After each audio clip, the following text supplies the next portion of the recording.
Hey everybody, this is John over here. Here to show you Over the Reich. If you've been following my channel at all, you've probably noticed a couple of the videos of the development threads over the past year or so, and you realize that Over the Reich is a scenario for Civilization 2 Test of Time patch project that was created by the Nameless One. Professor Garfield and I have used the Nameless One's patch project and created this scenario that fully takes advantage of all the different things that you can do with that patch project, and which also fully takes advantage of Lua, which is a new way of scripting that's different than the macro text in the traditional Civ2 game. So Over the Reich is a multiplayer scenario that depicts the Allied combined bombing offensive against Germany from about 1942 through 1945. Professor Garfield is going to play as the Allies, and I am playing as the Germans, and we're going to see how things go. This is the first turn right here, and I was debating whether or not I should just kind of go through and do a little bit of the turn first, since it can be a little bit long.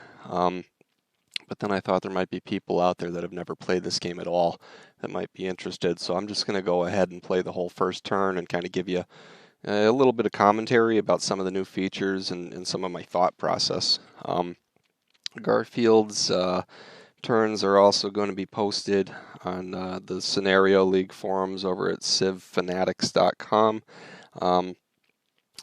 I would just ask that if you're watching both of them and following along, please don't spoil it for the other. We have a gentleman's agreement. We aren't going to look at each other's videos because we do want to have the whole fog of war system going on. So without further ado, let me go ahead and just start this turn.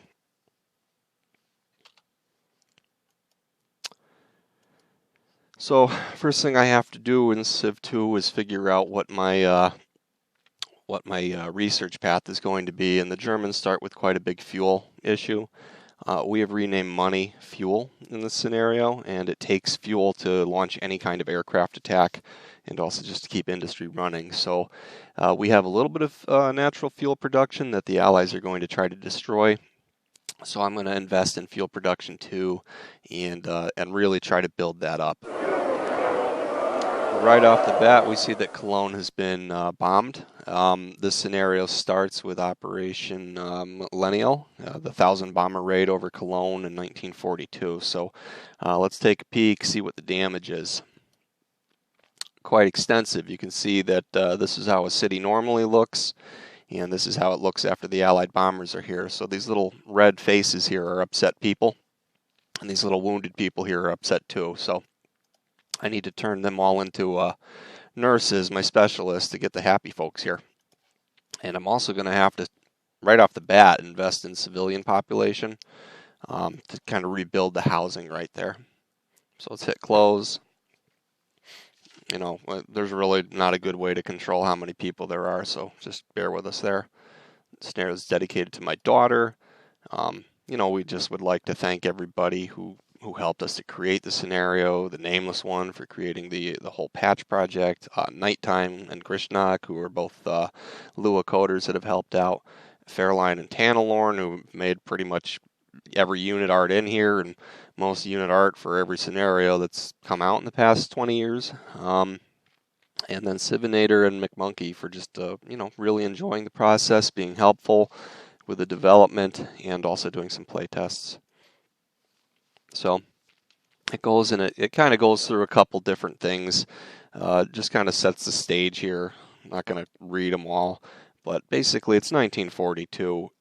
The war is still in the balance. We don't really know how it's going to go.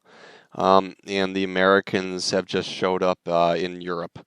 They're starting to build up their forces.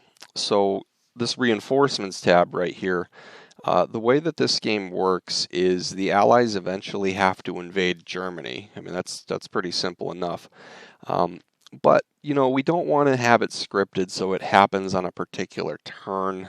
We just think that would it would be boring for one. It would replayability wouldn't be there, and also it wouldn't really be reflective of what's going on. So we tried to come up with a situation where, you know, you only get to invade. I mean, you can invade whenever you want, but it's very unlikely that you're going to be successful early in the game, and that's because we've made it so that the army battle groups are the only units that can kill each other. They're the only units that can take territory, and the Germans start with significantly more than the Allies. So the Allies have to earn more of them, and the way that they do that is by bombing Germany. So Germany can also earn more of them by sinking Allied shipping and bombing Allied cities. So right here, just so you can kind of see what happens on the very first turn, they each get one, just so that players know this happens and what they have to do. So we got a battle group, and we have a task force. The Germans start with very few task forces. This is really the only one that they'll have. So I have one large naval group if I wanted to invade England.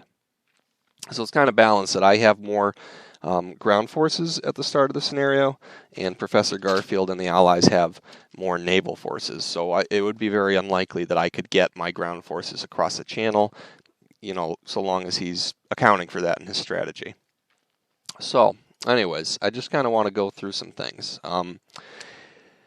Most of the times when you have a multiplayer scenario and you're exchanging emails, you're writing a long email about all the different things that you did that turn, like what units you killed and where the combat was and all that, and it just takes forever. And so we've developed a system where the game will actually tell that to you yourself, and I just need to remember which key it is. And it's escape, okay? So right here we have a combat reporting. You press escape, and I can review the attacks made against us since last turn. So let's see what he did. He has destroyed, the D means destroyed, and E means engaged, okay? So he managed to kill Focke-Wulf 190, A5, and also an ME 110. He lost a Sterling.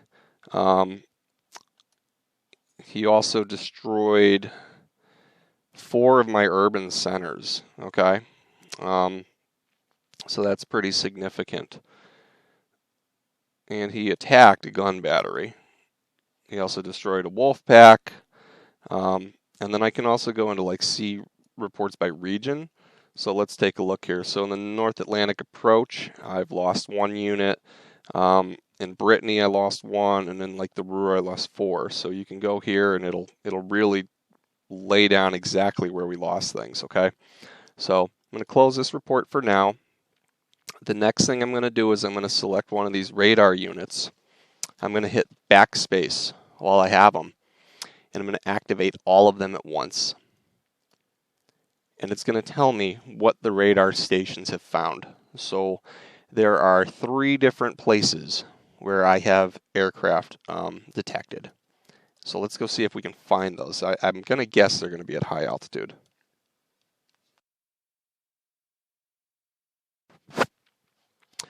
So let's see. Right here's a marking. Here you can see a B-17 bomber. It looks like he has attacked a factory near Paris, or Paris as we would call it in America.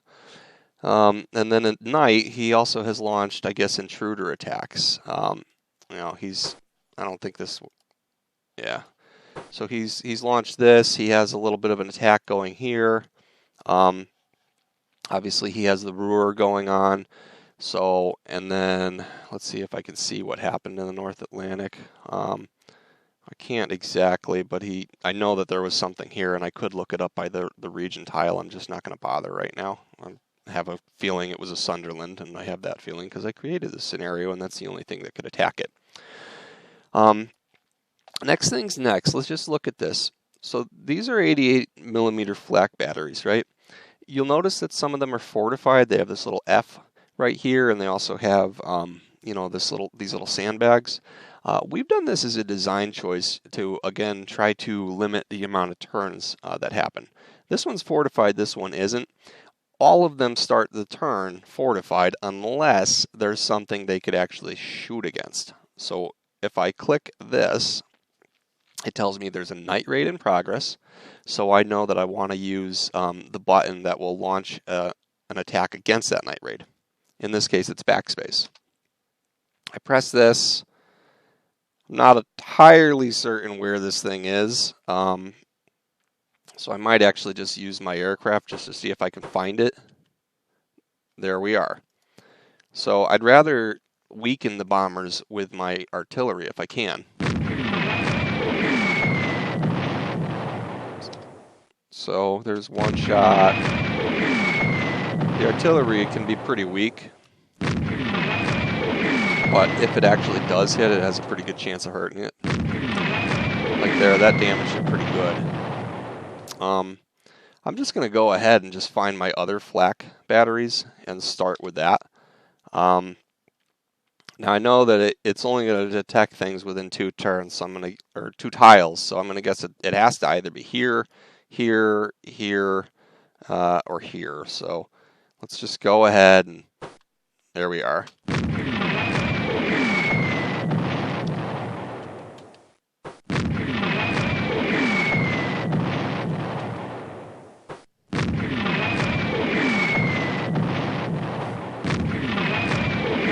Not having much luck here.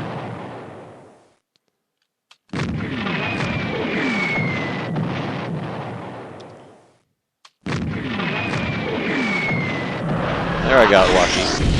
He stacked a couple of his units, which is an interesting choice because there's no stack defenses here. But hey, we'll take it. You know, on the flip side, if he didn't do that, then you know, it might be easier for me to find the whole bomber stream.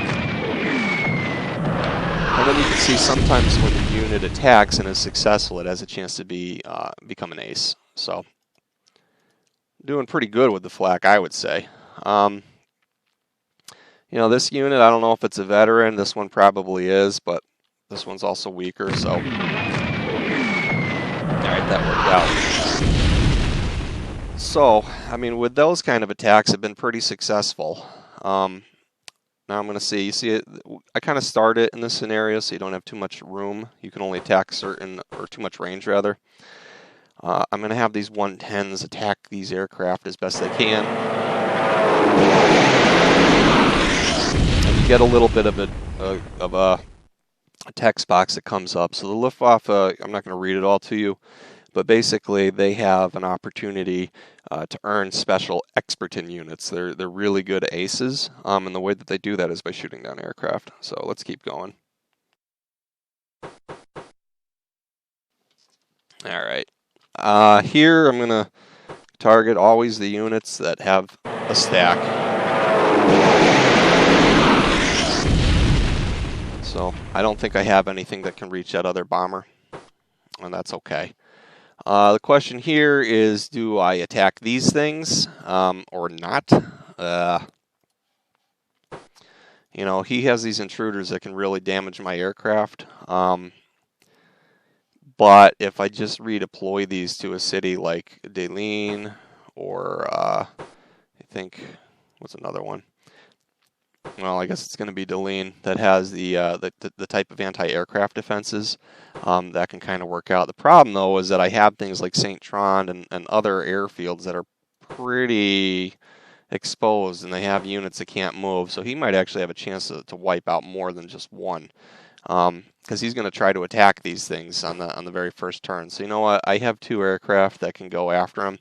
I'm going to see if I can figure out what's going on here. Oh, he's really kind of stacking the deck here for it. So let's just see if we can knock a couple out. He doesn't start with many of these units. So, you know, we'll kill that one, and maybe we kill another.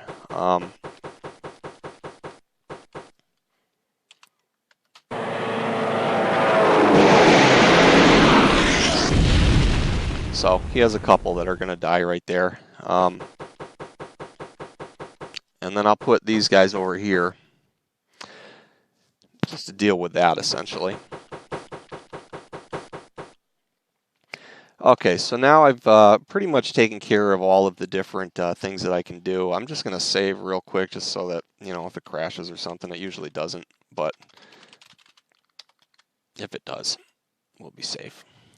So now I have to make some choices, right? So, I mean, that was kind of the basics of all the interesting things that you can do in a turn. I'm going to be quiet and kind of go through the rest of the stuff. But right now, I'll just give you an idea about strategy. And honestly, I don't know that I'm going to make you watch me just move every single unit. I've already kind of done the fun stuff. But let's just talk a little bit about strategy before we end the video, because it's already, I think, 15 minutes in.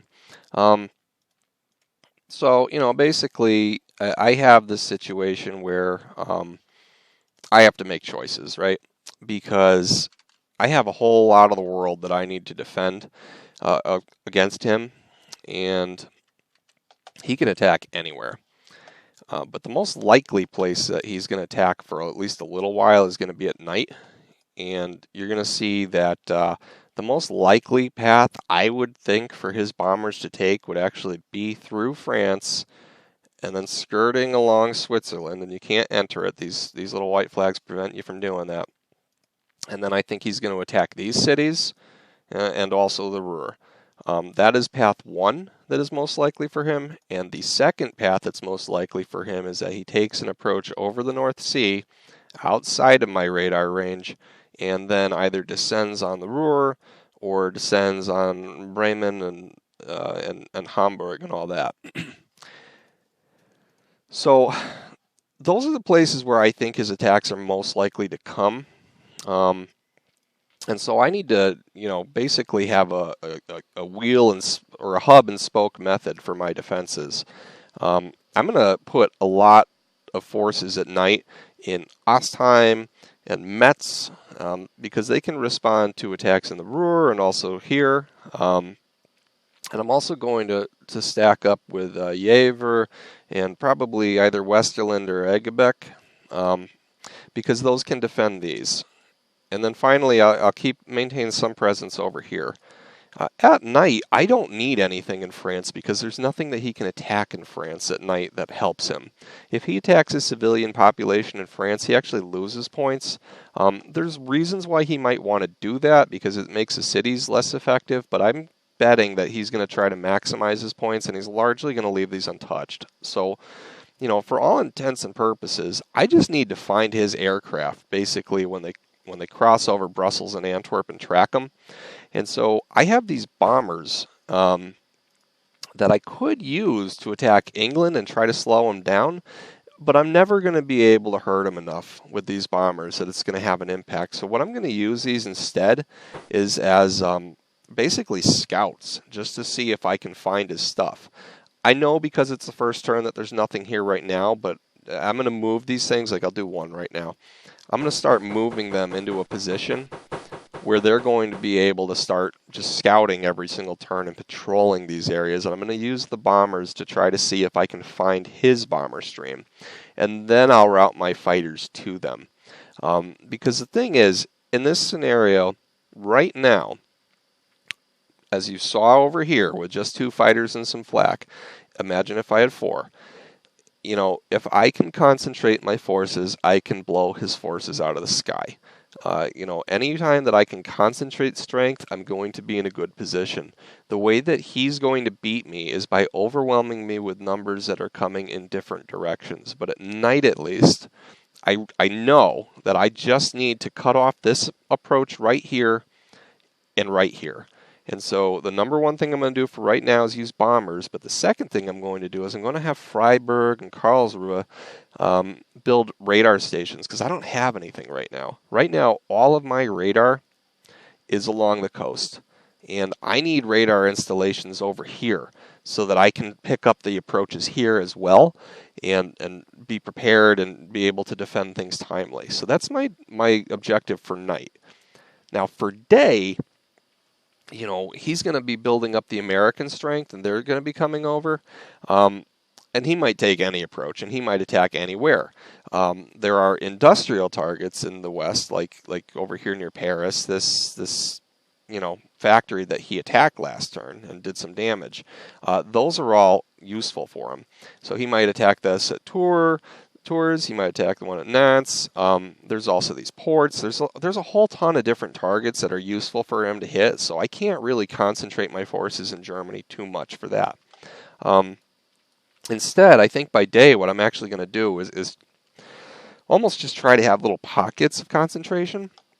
I'm going to invest a lot right around here because I want to be able to attack his shipping that comes in, because it gives me points. It's going to give me more army groups. It's going to give me more battle groups. So I want to definitely challenge for superiority here for this purpose, and also because, you know what, the more forces he has over here, the less forces he's going to have in my industrial heartland. I'm not going to build stuff in France. Like, if he knocks this out of Paris, it's not getting rebuilt. And it's not getting rebuilt because he can attack it in one turn, and I can't do anything about it. He could attack things in Le Havre or Rouen or any of these cities, and I can't do anything about it. Like, he can blow these ports to smithereens, and I can attack him the next turn. I can react to him, but I can't intercept him. The targets are too close to England. But anything that he wants to hit in Germany, or anything that he wants to hit, in Austria or Czechoslovakia, he needs to cross the gauntlet. So when I'm building up my industry, it's all going to be east of the Rhine, maybe the exception of Lyon and Bordeaux, because, maybe La Rochelle. Those are the only cities that he really can't reach right away, but I am not building industry anywhere that it can be destroyed instantly in one turn. It's just a waste of resources. But I do want to have fighters that are in the line up here so that they can kind of intercept him while he's on the way down here, or intercept him while he's on the way over here. I want my fighters to be safe from his, though. I really want to avoid engaging his forces. Like, even this B-17, if I go and attack it right now, it's going to be... It's in a situation... Like right now, there's something that attacked this, right? Oh, there it is, the Spitfire. He has a couple Spitfires, and he's just trying to attack my units. And, I'm not really certain that I want to engage him right here. I don't really want to trade him blow for fighters. I really want to take out his bombers. His fighters can't hurt me. They can't attack this. They can't... they can't attack any of the things that they need to attack to allow him to achieve D-Day. So they're really secondary targets that, if I take them on, I'm just wasting my time. So again, I think that, from a perspective of that, I'm going to try to engage his bombers whenever possible when they're nowhere near these things. And that's just not possible right here. So it's like, do I even defend this? Probably not. What is the point of killing this one bomber when I can pull these fighters back and form a good defensive position? So, anyways, that's kind of over the Reich. We're at 23 minutes, so I got to wrap this up. The only other thing that I will show you quickly. Oh gosh, he attacked down here too. He's just attacking everywhere. All of my airfields that don't have any kind of defense are being attacked. So you know what? We're going to fix that. We're going to bring in some defenses quickly to these airfields. I need defenses for these airfields more than I need submarines. That's for certain. Even here, it looks like he's attacking here. He's just really... He's going all out against the Luftwaffe and my airfields. So that's a really smart play by him right now. So I need to build these things up because right now I don't have any airfields that can really defend against him. But just to get back to my point so I can let you guys go, this is a Condor. And this is going to search the seas trying to find his shipping. I don't know how successful I will be at that. But when I am successful, I want to be able to hammer it with the Luftwaffe here. So that's all I have for right now. I'm going to upload this. Hopefully you found it interesting. Go check this out at civfanatics.com. You can still pick up copies of Test of Time, on eBay and that kind of stuff. Or, maybe you have an old copy or you have a friend who has an extra one they're willing to let you use. So thank you for watching. I don't know if I'm going to go through every single turn like this, but I appreciate it and have a great day.